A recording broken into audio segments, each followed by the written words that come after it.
믿음의 사람 말락이라는 제목으로 함께 말씀을 나누겠습니다. 벌써 믿음의 사람들 시리즈 32번째 시간입니다. 32번째 마지막 말라기 선지자입니다. 우리가 지난주부터 보았듯이 학개, 스가랴, 말라기 구약성경의 마지막 3명의 선지자가 나옵니다. 특별히 이 3명의 선지자의 공통점이 있다고 한다면 포로기 이후에 활동했던 선지자들이에요. 같은 시대에 활동을 했습니다. 좀 더 자세하게 말하면 학개와 스가랴는 상당히 가까워요. 2달 차이입니다. 그래서 그들의 메시지가 뭐였냐? 바벨론에 의해서 무너진 성전을 재건하라. 무너진 성전을 재건하라.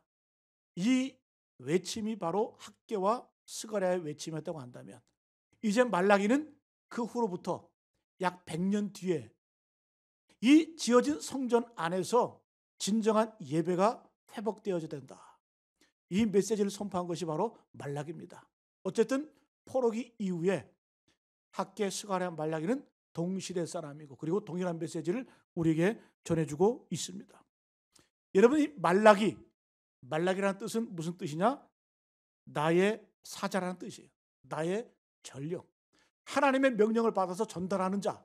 그 뜻이 바로 말라기입니다. 오늘 1장 1절 이렇게 시작을 하죠. 여호와께서 말라기를 통하여 이스라엘에게 말씀하신 경고라. 경고. 좀 기분이 안 좋죠, 그죠? 좀 무섭기도 하고. 하나님이 경고하신대. 근데 히브리 말 이 원어를 보게 되면 이 경고라는 뜻은 메사라는 표현인데 이 메사는 짐, 무거움 그런 뜻이에요. 짐, 무거움. 그래서 해석을 하면 이 하나님의 경고의 말씀을 듣는 사람은 삶의 변화를 위한 거룩한 부담감을 느껴야 된다. 여러분가 짐 지고 가면 얼마나 무거워요. 마치 하나님께서 우리에게 말씀하시면 그 말씀을 받은 우리는 어떻게 해요? 마치 무거운 짐을 지는 것처럼 부담감을 가지고 거룩한 부담감을 가지고 삶의 변화를 위해서 노력을 안 하는 거예요. 이게 바로 말라기의 메시지입니다. 자, 그러면 이 말라기에서의 구조 우리가 다 읽지 않았지만 이 말라기의 전체 구조를 보게 되면 6가지 질문과 대답으로 나와요. 하나님께서 질문을 하시고 우리 인간이 응답하는 6가지의 대화체로 되어 있습니다. 자, 그래서 우리가 오늘 읽은 1장 1절 5절까지 모습 보게 되면 하나님이 말씀하시죠. 내가 너희를 사랑한다. 이렇게 말씀하니까 이스라엘 백성들이 주께서 어떻게 우리를 사랑했습니까? 묻는 거예요. 그래서 하나님께서 이어지는 말씀을 통해서 이 에서와 야곱의 비유를 통해서 그 사랑을 다시 한번 말씀해 주시는 거예요. 두 번째 대화는 이스라엘 백성들이 온전한 예배를 드리지 않고 하나님의 이름을 멸시한 것에 대해서 논쟁을 하는 거예요. 그때 이스라엘 백성은 대답합니다. 우리가 언제 하나님의 이름을 멸시했습니까? 언제 우리가 하나님의 이름을 모욕 했습니까? 대드는 거죠. 세 번째는 같은 백성끼리 같은 형제끼리 서로 이간질하고 거짓 증거하는 그 모습을 보면서 하나님이 책망하시는 거예요. 그때 이스라엘 백성들은 뭐라고 대답하냐? 우리가 언제 그랬습니까? 우리가 언제 싸웠습니까? 이렇게 질문을 하는 겁니다. 그 다음에 말로 하나님을 영롭게 하지 못하고 하나님을 괴롭게 하는 것에 대해서 논쟁을 하고 이어지는 말씀 말라기의 그 11절 논쟁 나오잖아요. 그죠? 하나님께서 너희가 떼어먹었다. 나의 것을 도둑질했다. 이렇게 말씀하니까 이스라엘 백성들이 우리가 언제 하나님의 것을 도둑질했습니까? 언제 11조를 떼어먹었습니까?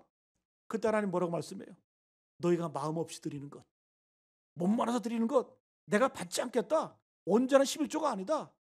이렇게 말씀하시는 거예요.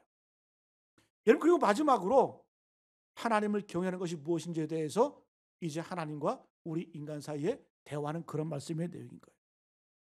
자, 여러분, 그렇습니다. 그래서 이 말라기는 뭐냐? 말라기는 우리 신앙생활을 점검해주는 거울과 같아요. 여러분, 어찌 보면 우리도 동일한 질문하지 않아요? 하나님이 살아계시면, 하나님을 사랑하시면 왜 우리는 지금 사는 모습이 이 모양 이 꼴입니까? 왜 저기 밖에 하나님을 믿지 않는 사람들과 하나님을 믿는 우리가 뭐 별반 차이가 없지 다르지 않습니까? 이 질문할 수 있잖아요. 그죠? 그 질문을 똑같이 말라기 선지자도 하나님께 질문하는 거예요. 여러분 오늘 말씀의 배경은 무엇이냐? 이제 이스라엘 백성들이 하나님의 명령에 의해서 성전을 재건을 했습니다.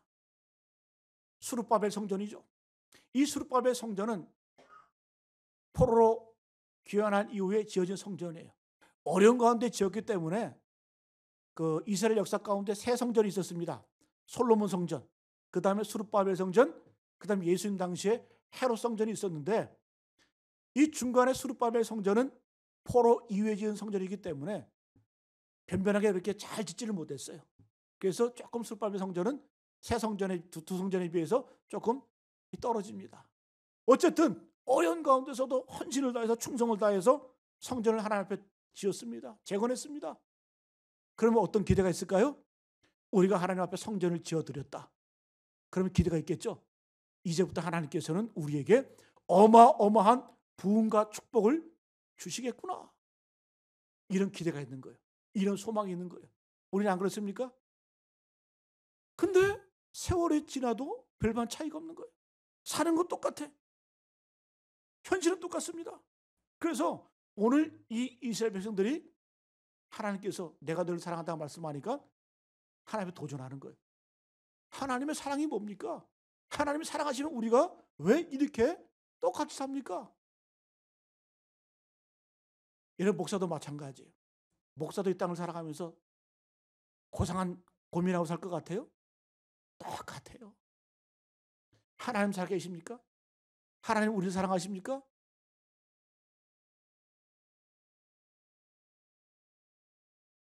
여러분, 하나님께서는 이 질문 앞에 우리의 질문이 좀 허접해도 오늘 말씀 책망하지 않으세요. 일일이 반응해 주시고 일일이 대답해 주세요. 여러분, 말라기서를 다시 한번 묵상해 보시기 바랍니다. 집에 가셔서 이 6개의 질문과 응답의 구조로 한번 묵상해 보시면 우리에게 큰 은혜가 됩니다. 자, 어쨌든 하나님의 결론, 하나님의 응답은 뭐냐? 두 가지로 우리가 요구할 수가 있습니다. 첫 번째는 하나님에 대한 사랑을 다시 한번 확인해라. 사랑이 회복되어져야 된다. 두 번째는 눈을 떠서 하나님의 비전을 바라보라. 그러면 풀린다라는 거예요. 자, 첫 번째 한번 따라합니다. 하나님의 사랑을 확인하라. 하나님의 사랑을 확인하라는 거예요. 오늘 우리 2절 말씀 같이 한번 읽어봅니다. 다시 한번 읽어봅니다. 2절 시작. 여호와께서 이르시되 내가 너희를 사랑하였노라 하나 너희는 이르기를 주께서 어떻게 우리를 사랑하셨나이까 하는도다. 나 여호와가 말하노라. 에서는 야곱의 형이 아니냐. 그러나 내가 야곱을 사랑하였고. 자, 보세요. 하나님께서 먼저 말씀하시는 거예요. 내가 너희를 사랑한다. 그때 이스라엘 백성들은 주님이 어떻게 우리를 사랑하셨습니까? 그러니까 하나님께서 이렇게 말씀하시는 거예요. 나 여호와가 말하노라. 에서는 야곱의 형이 아니냐. 그러나 내가 야곱을 사랑하였고. 이어지는 3절에 에서는 미워했다. 여러분, 좀 엉뚱한 이야기 아니에요? 나를 사랑하십니까? 이렇게 물어보니까 갑자기 수천 년 전 에서와 야곱 이야기를 꺼내는 거예요. 하나님께서. 그러면서 에서는 야곱의 형이 아니냐. 그런데 내가 에서는 미워했고 야곱은 사랑했다. 자, 무슨 의미일까요? 여러분, 아브라함이 있고 그 다음에 그의 아들 이삭이 있습니다. 이삭의 두 아들이 에서와 야곱이에요. 쌍둥이에요. 누가 형이에요? 누가 장자예요? 에서가 장자죠. 여러분, 그 당시에 장자는 아버지의 모든 축복권 갖게 돼 있어요. 네? 그리고 이 장자권을 누릴 수가 있는 거예요. 자, 그런데 하나님의 이 대답은 인간의 논리와는 정반대예요. 내가 에서는 미워했다. 그러나 반대로 야곱은 사랑했다. 여러분, 에서에 비해서 야곱은 어떤 존재예요? 축복권, 장자권과는 하나님의 축복과는 멀어진 사람이에요. 가망이 없는 사람이에요. 그러나 하나님께서는 그 야곱을 향해서 내가 너를 택했다. 반대로 에서는 버렸다. 무엇일까요? 하나님의 사랑이라는 거죠. 그러면 우리는 질문해요. 왜 하나님께서는 인간의 순리대로 에서를 장자로 택하시지 왜 야곱을 택하셨을까? 하나님의 대답은 이유 없어. 내가 하면 하는 거야. 하나님의 선택에는 이유가 없는 거예요. 이걸 다섯 말로 말하면 뭐예요? 은혜라는 거죠. 사랑이라는 거죠. 가질 수 없는 자, 받을 수 없는 자, 그런 사람이 하나님의 사랑을 받게 되었다는 거예요. 그게 누구다? 야곱이다. 너희 아니냐, 너희. 이 사랑을 다시 한번 확인하라는 거예요. 여러분, 오늘 말씀처럼 다시 한번 우리는 늘 말하잖아요. 하나님 어디에 있습니까? 하나님 나를 사랑하시는 겁니까? 하나님이 살아계시고 나를 사랑한다면 내가 왜 이 모양 이 꼴로 삽니까? 이런 불평이 나오죠. 자, 그러면 왜 이런 불평을 할까? 딱 두 가지 분석해 보면, 첫 번째는 이런 불평이 나오는 이유는 하나님을 수단으로 생각하게 되는 거예요. 수단. 하나님이 복 주시고, 하나님이 나에게 은혜를 주시고, 하나님이 나에게 건강하고 평화롭게 하시면 하나님 나의 하나님입니다. 그런 논리. 그러니까 하나님을 내 인생의 수단 정도로, 액세서리 정도로 생각하게 되면 이런 불평이 나오는 거예요. 하나님이 잘해 주시면, 복 주시면 막 뛰다가 인생이 꼬여 잘 안 돼. 그럼 하나님 어디에 계십니까? 그게 사랑이에요? 사랑이 아니죠. 두 번째는 현실만 바라볼 때는 이런 불평이 나올 수밖에 없다라는 거예요. 그래서 오늘 두 번째 말씀은 뭐냐? 너희가 현실만 바라보지 마라. 결과를 바라보라는 거예요. 그래서 주님께서 예를 드신 게 뭐냐? 내가 야곱은 사랑했고 에서는 미워했다. 여러분, 말라기 시대, 이 시대 때 어떤 시대냐? 너희들 한번 찾아봐라. 에서의 후예가 에돔이거든요. 에돔 족속에 남아있냐? 없지 않냐? 그러니까 너희는 어떻다? 살아있지 않냐? 세계 열방 가운데 우뚝 서 있지 않냐? 그 이야기를, 그 말씀을 지금 하고 계시는 거예요. 여러분, 이어지는 4절을 보게 되면, 3절 4절을 보게 되면 하나님께서 이 에돔 족속, 에서의 후예, 이 에돔 족속을 무참히 짓밟으세요. 어떻게 짓밟으시는지 한번 볼까요? 3절 같이 한번 읽어볼까요? 3절 시작. 에서는 미워하였으며 그의 산들을 황폐하게 하였고 그의 산업을 광야의 이리들에게 넘겼느니라. 모든 것들을 황폐하게 만들었다는 거예요. 사지게 했다는 거예요.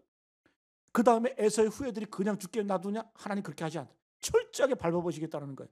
4절 에돔은 말하기를 우리가 무너뜨림을 당하였으나 황폐된 곳을 다시 쌓으리라 하거니와. 에돔이 발악을 하는 거죠. 우리가 무너졌어? 아니야. 우리는 우리 힘으로 일어설 수 있어. 다시 쌓을 수 있어. 그러면서 하나님께서 뭐라고 말씀하냐? 나 만군의 여호와가 이르노라. 그들은 쌓을지라도 나는 헐리라. 사람들이 그들을 일컬어 악한 지역이라 할 것이요 여호와의 영원한 진노를 받은 백성이라 할 것이라. 여러분, 이전까지는 어땠어요? 그 이전까지 에돔은 승승장구했어요. 오히려 여러분이 하나님의 택한 야곱 족속보다 더 강했고 더 요새 더 경제적인 부를 누렸어요. 그럼 하나님은 뭐라고 말씀하냐? 지금 현실을 봐라. 에서가 있냐? 에돔은 있냐? 여러분, 쇼텀 당장 바라볼 때는 에돔이 승승장구하는 거고 잘 되는 것 같지만, 그러나 결과를 보게 되면 야곱이라는 거예요. 롱텀으로 보라는 거예요. 롱텀으로. 잠시 에돔이 강해 보였지만 길게 보면 다 사라지고 없어졌다는 거예요.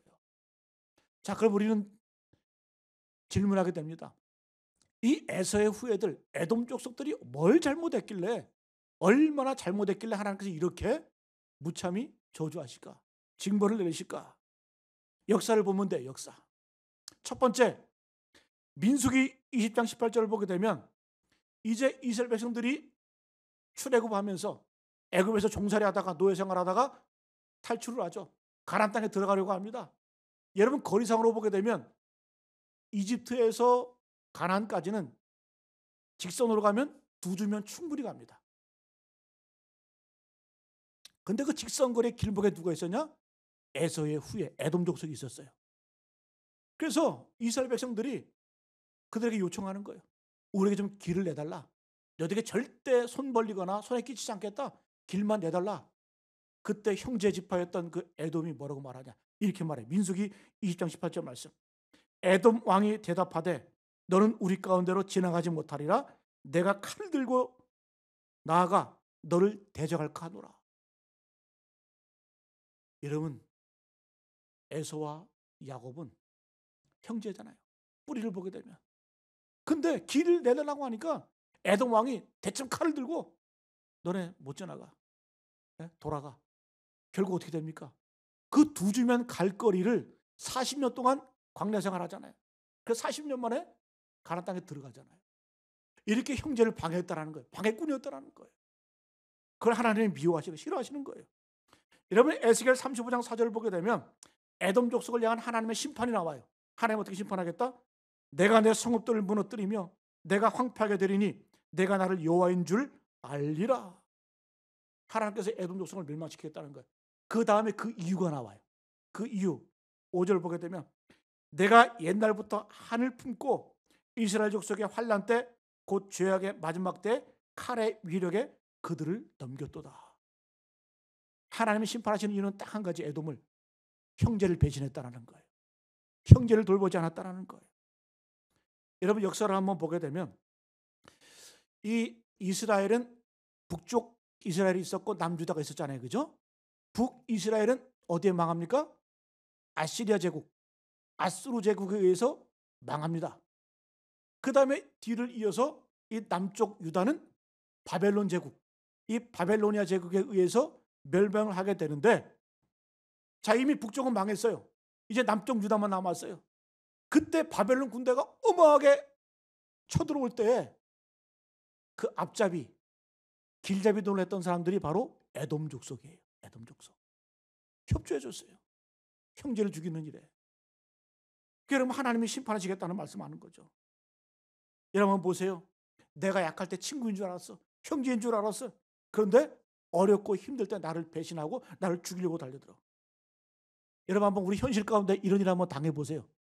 어떤 마음이 들겠어요? 나를 죽이는 바벨론이 보이는 게 아니라 나를 죽이는데 도와주는 배신자가 보이는 거예요. 그렇지 않겠어요? 여러분 적인 바벨론이 보이는 것이 아니라 배신했던 에돔이 보이는 거예요. 그때 우리는 어때요? 마음이 무너지죠. 내가 믿었는데, 내 친구였는데, 내 형제였는데 상황이 어려우니까 오히려 협조해서 나를 죽이려고 해. 이간질을 하고. 그게 에돔이었다라는 거예요. 여러분 이어지는 역사를 보게 되면 이제 더한 일들이 일어납니다. 이제 남유다가 멸망을 해서 이스라엘 백성들이 바벨론 포로로 다 끌려갑니다. 웬만한 남자들은 다 포로로 끌려가요. 그때 이제 이 유다가 비잖아요. 그때 에돔 족속이 들어와서 삽니다. 못된 짓을 해요. 이 남은 여자들, 남자들은 사주고 여자가 남아 있으니까 그 여자들 데려다가 종으로 삼아요. 종으로 삼고 그리고 피를 섞게 만드는, 혼혈을 만드는 거예요. 이 에돔과 유다 여인들이 혼혈이 된 그 민족이 어떤 민족이냐? 이두메. 예수님 그 마가복음 읽어보면 그 사복음서 읽어보면 이두메라는 지역이 나와. 그 지역이 어떤 지역이냐? 바로 이 에돔 족속과 유다 여인들이 피가 섞인 그 지역을 바로 이두메 족기라고 이렇게 말을 하는 거예요. 여러분 그 이전에도 혼혈 상황이 있었죠. 북쪽 이스라엘이 망할 때 이 아시리아 제국이 쳐들어와 갖고 이 이스라엘 백성들을 끌고 가서 피를 섞게 만들잖아요. 그때 나온 사람들이 누굽니까? 사마리아인. 그래서 정통 유다인들은 사마리아 사람들을 개 취급했잖아요. 저것들은 혼혈이다, 잡족이다, 이런 식으로. 여러분 그것보다 더 아픈 역사가 뭐다? 사마리아보다 이두메. 이건 뭐예요? 친구의 아내를 빼앗은 거예요. 형제 여자를 빼앗은 거예요. 그래서 피를 섞어버린 거예요. 여러분 하나님이 심판할 만 하시겠죠? 역사를 보게 되면. 여러분 그렇습니다. 그러나 반면에 야곱 너희들 봐라. 지금 힘들고 어려운 것 같지만 내가 너희를 사랑한다. 여러분 오늘날 이 야곱 유대인들 세계를 지배하잖아요. 그렇지 않아요? 여러분 우리도 어찌 보면 영적 이스라엘 아닙니까? 영적 야곱의 후손들 아닙니까? 세계 열방 가운데 우뚝 선 민족이 되었어요. 여러분 하나님의 약속이 그대로 이루어졌잖아요. 너희들 지금 힘들어? 나를 원망해? 하나님의 사랑이 어디 있냐? 아니야. 내가 너희를 사랑을 해. 현재만 보지 말고 미래를 보라는 거예요. 여러분, 지금 이 시간에도 하나님이 우리에게 대묻고 계시는 거예요. 우리가 교회에서도 보면 교회 생활 열심히 하고 충성하고 헌신하면 좀 약간 모자라 보여요. 그렇잖아요? 밖에서 볼 때 이 날씨 좋은 주일날 교회 와가지고 이게 뭐 하는 짓입니까? 마스크 쓰고 앉아가지고. 얼마나 바보처럼 보여. 손해처럼 보여. 우리가 이렇게 충성하고 헌신해도 여러분, 우리가 세상 사람들과 다릅니까? 똑같이 살잖아요. 같은 고민하고 같이 힘들고 때로는 현실이 넉넉하지 못하고. 여러분, 그러나 주님 말씀하시는 거예요. 내가 너를 사랑한다. 애서 잘 나가는 것 같아? 10년만 지켜봐. 저는 목사니까 지금 목회 이제 20년 이제 가까이 이렇게 하다 보니까 느껴져요. 그게 보여요. 에서처럼 똑똑한 것 같고 내성을 쌓는 것 같고, 에? 그런 사람들 보이질 않아. 나만 남지가 않아. 그러나 미련하게 때로는 어리석어 보이는 것지만 바보처럼 보이지만, 여러분 오늘 이 시간에도 예배 자리에 나왔다는 얘기 뭡니까? 하나님을 사랑하기 때문에 나온 거 아니에요? 이 코로나 상황 가운데서도 하나님이 그걸 확인하고 싶어 하시는 거예요. 그 사랑이면 된다. 그거면 된다. 다른 거 필요 없다. 여러분, 예수님께서 베드로를 부르셨잖아요. 베드로는 제재 자격이 없는 사람이에요. 평생 물질하던 사람이에요. 고기 물고기 잡던 사람이에요. 학식도 없고 배운 것도 없고 가진 것도 없고 율법에 대해서 잘 알지도 못해. 근데 하나님께서는 그를 제자로 부르셨어요. 그것도 수제자. 근데 여러분, 베드로는 배신했잖아요. 배신했잖아요. 예수님께서는 전능하신 분이기 때문에 베드로가 자기를 부인할 줄 아셨어요. 그리고 저주까지 할 줄 아셨어요. 그럼에도 불구하고 예수님께서는 베드로를 품으시는 거예요. 무엇 때문일까? 베드로는 부족하고 연약했지만, 좀 모자랐지만, 그러나 그의 가슴 가운데, 그의 마음 가운데는 예수님을 사랑하는 마음이 있었어요. 그래서 여러분, 예수님께서 부활하신 이후에 예수님을 저주하고 버리고 도망갔던 그 베드로에게 찾아오셔서 너 왜 나 버렸어? 책망하지 않으시잖아요. 시시비비 가리지 않잖아요. 그 베드로를 향해서, 고개도 못 들고 있는 그 베드로를 향해서 딱 한 가지만 묻잖아요. 너 나 사랑하니? 베드로야, 네가 날 사랑하냐? 베드로가 말을 못해. 예수님 또 묻죠. 너 나 사랑하니? 너 사랑하니? 그때 베드로가 뭐라고 대답하는 거예요? 주님, 내가 주님을 사랑하는 줄 주님께서 아십니다. 주님께서 뭐라고 말씀해요? 그럼 됐다. 그 다음에 주님, 내 양을 먹이라. 내 양을 치라. 사랑 먼저 확인하시고, 사랑 먼저 회복시키시고, 그 다음에 어떻게 합니까? 사명을 주시는 거예요. 우리가 교회에 와서 이 하나님의 사랑을 체험하지 못하고, 이 하나님의 사랑을 느끼지 못하고 사명 감당해 보세요. 썩는 거예요. 무력해지는 거예요. 또 신앙의 회의가 드는 거예요.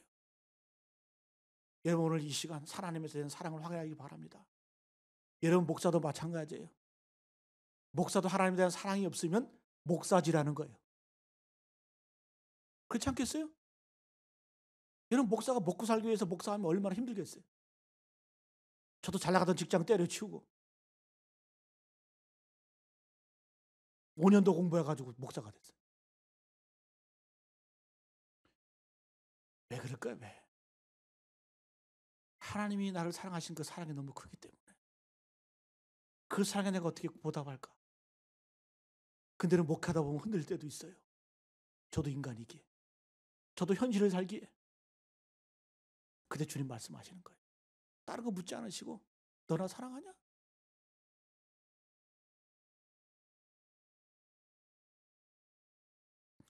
여러분, 주의를 감당하기 전에, 사명 감당하기 전에 이 사랑 회복하시기를 간절히 축복합니다. 그래서 여러분, 복잡할 거 없어요. 하나님과 우리의 관계도, 우리 인간 관계도 마찬가지예요. 뭐 이런 거 저런 거 따지고 시시비 따지고 그럴 거 없이 너나 사랑해? 이러면 끝나는 거 아니에요? 그리고 여러분, 내가 아무리 잘못하고 내가 부족해요. 근데 내가 주님을 향해서 주님 사랑합니다. 이거 끝나면 되는 거? 이러면 끝나는 거 아니에요? 하나님은 다 받아주시고 다 이해해 주시고 우리가 얼마나 치열하게 사는지 다 아시기 때문에 그 사랑이면 된다라는 거예요. 여러분 다윗이 어떤 고백합니까? 나의 힘이신 여호와여 내가 주님을 사랑하나이다. 나의 힘이신 여호와여 하나님이 나의 힘만 되시면 썩게 돼 있어요. 왜? 하나님이 수단 아니에요? 나의 힘만 되시기 때문에. 그 다음에 다윗은 뭐라고 고백하는 거예요? 내가 주님을 사랑하나이다. 사랑하나이다. 여러분 잘 아시는 고백 시편 23편 여호와는 나의 목자시니 내게 부족함이 없으리로다. 만약에 반대로 해보세요. 내게 부족함이 없으므로 여호와는 나의 목자가 됩니다. 이러면 가짜야 가짜. 여호와가 나의 목자인 것만으로도 나는 부족함이 없습니다. 할렐루야. 여러분 이 말씀은 그냥 쉽게 읽을 말씀이 아니에요. 내게 부족함이 없기 때문에 여호와가 나의 목자다. 그게 아니라 여호와가 나의 목자인 것만으로도 그 사랑 때문에라도 나는 부족함이 없습니다. 다윗이 놀라운 거예요. 여러분 하나님께서 이 다윗의 고백을 들었을 때 얼마나 이뻤겠어요. 얼마나 좋았겠어요. 다윗이 여러분 살인죄도 짓고 간음죄도 짓고 얼마나 많은 죄를 졌습니까? 그럼에도 불구하고 하나님께서는 다윗을 향해서 너는 내 마음에 합한 자야. 네 마음이 내 마음이고 내 마음이 네 마음이야. 왜일까요? 이 사랑 때문에. 이 사랑 때문에. 그래서 여러분 오늘 주일 이 아침 뭘 우리가 회복해야 돼요? 사랑을 회복해야 돼요. 하나님 딴 말씀하시는 거 아니에요. 내가 너희를 사랑했다. 그러나 우리는 여전히 현실만 바라보면서 주께서 어떻게 우리를 사랑했습니까? 할 수 있어요. 그러나 주님께서는 다 이해하시고 내가 너를 끝까지 사랑한다. 여러분 사랑받는 자는 실패해도 회복이 돼요. 탕자 아버지 집을 떠나서 허락만 당했잖아요. 그러나 아버지 집에 돌아왔을 때 그 사랑받는 아들은 회복의 기회가 있는 거예요. 회복되는 거예요. 보호받는 겁니다. 여러분 그래서 우리가 충성한다, 헌신한다, 내가 주를 위해서 뭘 한다 이게 중요한 것이 아니라 제일 중요한 게 뭐다? 하나님 내가 주님 사랑합니까? 여러분 저도 이 마음이 없으면 목사하지 말아야 돼요. 네? 제가 배운 것 같고 공부한 것 같고 목사짓 할 수 있어요. 그러나 그 사랑이 빠지면 나는 이미 저주받은 인생인 거예요. 네? 저주받은 목회가 되는 거예요. 여러분도 마찬가지입니다. 여러분 신명기 6장 4절로 5절 말씀은 율법의 요약이에요. 율법의 핵심이에요. 이스라엘아 들으라. 우리 하나님 여호와는 오직 유일한 여호와시니 너는 마음을 다하고 뜻을 다하고 힘을 다하여 주 너의 하나님을 어떻게 하라? 사랑하라. 사랑하라. 이 말씀 율법의 핵심은 두 가지예요. 우리 하나님 여호와는 오직 유일한 여호와이시니 한 분. 그 한 분, 그 하나님 어떻게 하라? 마음을 다하고 뜻을 다하고 힘을 다해서 쉽게 표현하면 죽도록 사랑하라. 하나를 붙들고 하나를 사랑하는 거예요. 여러분 우리의 파워는 우리 힘은 이 하나의 사랑 하나. 하나가 보여야 돼 하나. 여러 개가 보이면 안 돼요. 여러분 결혼할 때 A, B, C가 있어요. 헷갈리죠? 하나가 안 보이면 결혼을 못 하는 거예요. 그런데 A도 B가 있고 B도 있는데 C가 딱 보여. 이게 사랑인 것 같아. 그 사람하고 결혼하는 거예요. 그 사랑이 없으면 뭐예요? 거래가 되는 거예요. 사랑을 빙자한. 여러분 오늘 첫 번째 말씀 하나님의 질문 내가 너를 사랑한다. 나를 수단으로 보지 마라. 여러분 인간관계에서도 어떤 사람을 바라볼 때 내 욕심을 채우기 위해서 수단으로 보면 기분 나쁘잖아요. 그렇잖아요? 하나님도 기분 나쁘신 거예요. 그리고 지금 당장만 보지 마라 좀 제발. 네가 에서와 야곱을 받지 않느냐. 에서가 당장 잘 나가는 거고 잘 되는 것 같지만 그러나 세월이 흘러서 에서 흔적도 없지 않냐. 사라졌지 않냐. 그러나 야곱은 영원하지 않냐. 세계 열방가운데 우뚝 서지 않냐. 미래를 보라는 거예요. 여러분 두 번째 비전을 확인해야 돼요. 비전. 여러분 오늘 마지막 5절 한번 읽어볼까요? 5절 말씀 같이 한번 읽습니다. 시작. 너희는 눈으로 보고 이르기를 여호와께서는 이스라엘 지역 밖에서도 크시다 하리라. 할렐루야. 눈을 뜨라는 거, 눈을 들어보라는 거예요. 너희는 눈으로 보고 이르기를 여호와께서는 이스라엘 지역 밖에서도 크시다 하리라. 하나님은 이스라엘뿐만 아니라 이스라엘 밖에서도 크시다 할 것이다. 이 비전 보고 살라라는 거예요. 이 비전. 우리의 삶과는 상관이 없죠. 우리의 현실과는 상관이 없죠. 비전을 보라는 거예요. 하나님께서는 이스라엘 밖에서도 크시다 하리라. 물론 이 말씀은 장차 오실 예수님에 대한 예언이기도 합니다. 그러나 본질적으로 이 말씀은 우리의 비전에 관한 말씀이에요. 눈 뜨라는 거예요. 눈을 열라는 거예요. 여호와 하나님께서 세계 만방 가운데 우뚝 서실다. 크신 분이나 높임을 받을 것이다. 여러분, 우리는 이 비전 보고 순종의 길을 걸어가는 겁니다. 할렐루야. 여러분, 이사야 선지자가 이사야 6장에서 하나님의 소명을 받습니다. 하나님의 그 영광 가운데 그 성전 안에서 하나님의 영광을 보고 천사들을 바라보고 자기의 부족함을 보게 됩니다. 마지막에 이 이사야 선지자가 고백하는 게 뭐예요? 주님, 내가 여기 있나이다. 여기서만 끝나면 안 돼요. 주님, 내가 여기 있나이다. 영광을 받잖아요. 그럼 거기서 끝나는 게 아니라 나를 보내소서. Here I stand. 내가 여기 있습니다. 그 다음에 send me. 나를 보내소서. 나를 보내소서. 우리도 여러분 이 비전 바라보고 나가야 될 줄로 믿습니다. 여러분, 종교개혁가 마틴 루터도 마찬가지예요. 마틴 루터도 그가 종교개혁을 하다가 95개조 반박문을 딱 붙여놨는데 이 카톨릭의 저항이 너무 센 거예요. 종교재판을 받습니다. 어디서 보름스라는 이 지역에서 그 대성당에 들어가서 종교재판을 받아요. 얼마나 두렵겠어요.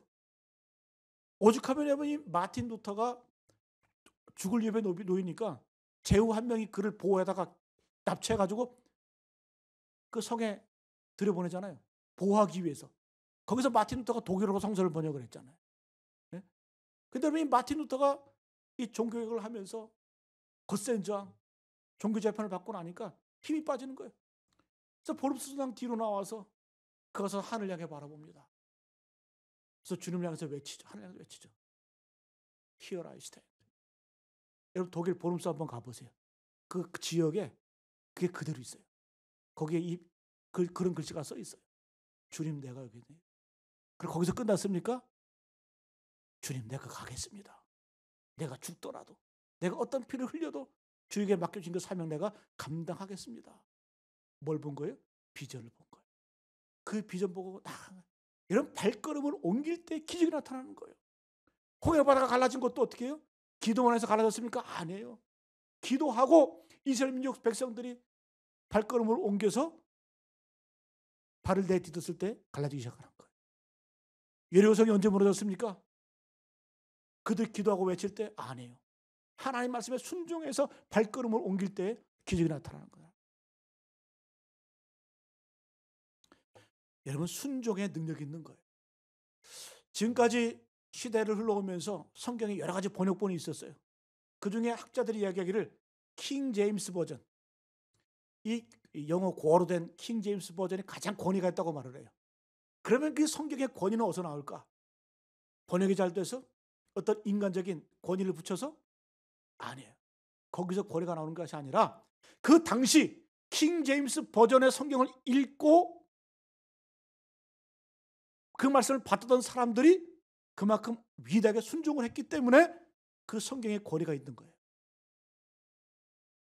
여러분, 우리가 이 하나님의 말씀, 개역 개정판을 우리가 읽고 있잖아요. 그죠? 여러분, 이 말씀이 말씀되기 위해서는 이 말씀이 권능이 있고 파워 있게 해서 어떻게 돼요? 이 말씀을 읽는, 말씀을 듣는 우리가 순종의 길을 걸어가야 된다는 거예요. 그때 이 말씀의 능력이 나타나는 겁니다. 여러분, 오늘 주님 말씀하시는 거예요. 너희는 눈을 보고 이르기를 여호와께서는 이스라엘 지역 밖에서도 크시다 하리라. 하나님의 말라기 마지막에 비전 선포해 주시는 거예요. 이 비전이 바로 사도행전 1장 8절의 비전이에요. 오직 성령이 너에게 임하시면 너희가 권능을 받고 예루살렘과 온 유대와 사마리아나 땅까지 이르러 내 증인이 되리라. 그대로 이루어지잖아요. 여러분 지금 온 세계 전 지구 인구의 3분의 2가 하나님을 구주로 고백하잖아요. 예수 그리스도를 구주로 고백하잖아요. 이루어졌잖아요.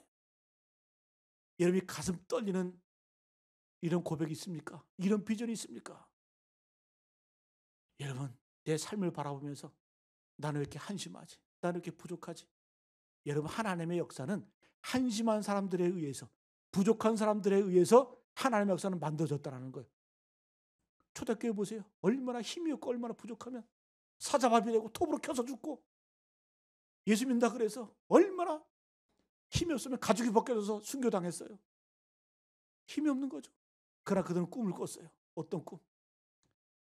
여호와께서 이스라엘 밖에서 크시다 하리라. 나는 그 거대한 비전 앞에 쓰임받는 존재다.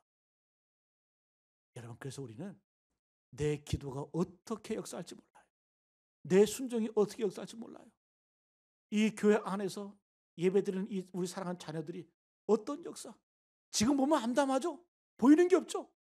그러나 여러분 이 속에서 하나님의 말씀을 듣고 하나님의 비전을 바라보는 이 자녀들이 어떻게 쓰임받을지 하나님의 역사는 그들 통해서 도도히 흘러간다는 거예요. 여러분 이런 것에 우리가 마음 벅차게, 가슴 벅차게 사시길 간절히 축복합니다. 이게 우리의 힘이라는 거. 오늘 말씀 정리합니다. 여러분 오늘 주님 말씀하시는 거예요. 내일은 또 다른 태양이 뜬다. 여러분 바람과 함께 사다지다 마지막 그 구절이 뭡니까? 유명한 구절. Tomorrow is another day. 우리가 기가 막히게 번역을 했어요. 내일은 내일의 태양이 뜬다. 네? 내일은 내일의 태양이 뜬다. 여러분 우리 노래도 있잖아요. 산호라면 마지막에 뭐예요? 내일은 해가 뜬다. 내일은 해가 뜬다. 찬송가 650장에 나와 있어요. 뭘 또 찾아보세요. 없어요. 우리는 뭐예요? 비전 보고 가는 거예요. 비전 보고 가는 거예요. 내일의 태양을 바라보면서. 여러분 오늘 말씀 마치겠습니다. 여러분 하나님은 한 가지 원하세요. 너희가 나 사랑하니? 내가 너를 사랑한다. 이 사랑이면 된다. 두 번째는 현실에 매몰되어 있지 말고 제발 좀 꿈을 봐라. 비전을 봐라. 희망을 봐라. 내가 지금 연약하고 부족하지만 베드로처럼 쓰임받을 수 있어. 안드레, 야고보, 빌리처럼 쓰임받을 수 있어. 하나님의 나라의 역군이 될 수 있어. 이 비전을 우리에게 주시고 계시다라는 거예요. 여호와께서 이스라엘 밖에서 크시다 하리라.